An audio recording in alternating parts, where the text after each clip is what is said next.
The Israeli settlement of Shilo is perched in the highlands of the occupied West Bank. Jewish settlements such as Shilo have recently seen rapid expansion onto land claimed by Palestinians.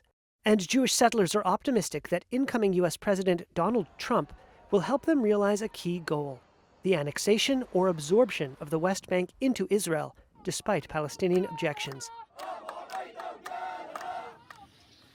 Yisrael Medad is a Jewish Israeli activist who lives in Shilo. I think that we're still in a process of getting both the American administration, the United Nations, and other people to realize that our rights extend to Judea and Samaria, and eventually we will be able to have sovereignty here.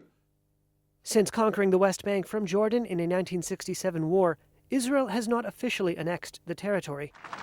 And Palestinians, Israeli peace activists, and previous U.S. administrations have hoped the West Bank would one day become part of an independent Palestinian state alongside Israel. One Palestinian activist said the expansion of settlements had left Palestinian villages in the central West Bank surrounded. He said much of the expansion was happening without formal approval from the government, telling Reuters, quote, "Areas across the center of the West Bank are under the control of settlers now." According to analysis from the Israeli non-government group Peace Now, which tracks settlement expansion, at least 43 new settler outposts have been established over the past year. That's compared with an average of under 7 a year since 1996. Most countries consider the West Bank occupied territory and deem the settlements illegal under international law. That position was upheld by the UN's top court in July. At the same time, violence by Jewish settlers against Palestinians in the West Bank has escalated, drawing international condemnation and U.S. and European sanctions. It is difficult to see how the next Trump administration could balance Israel absorbing the West Bank with preserving Palestinian dreams of statehood. One of the diplomatic achievements of Trump's first term in office is what are called the Abraham Accords, a deal that normalized relations between Israel and 4 Arab nations. And Trump may likely want to expand the accords to include Saudi Arabia. But Riyadh rejects Israeli claims to sovereignty in the West Bank. Former U.S. Mideast envoy Dennis Ross told Reuters, quote, "There is no way the Saudis will think seriously about joining if Israel formally absorbs the West Bank." I recognize Judea and Samaria as part of Israel.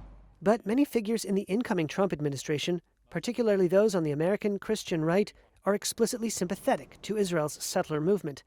They include Christian evangelical Mike Huckabee, who Trump named as his next ambassador to Israel. Many American evangelicals affirm what they say are ancient Jewish claims to the land, which they call by the biblical names Judea and Samaria. Near the settlement of Shilo is an archaeological site that some identify with biblical figures such as Hannah and the prophet Samuel.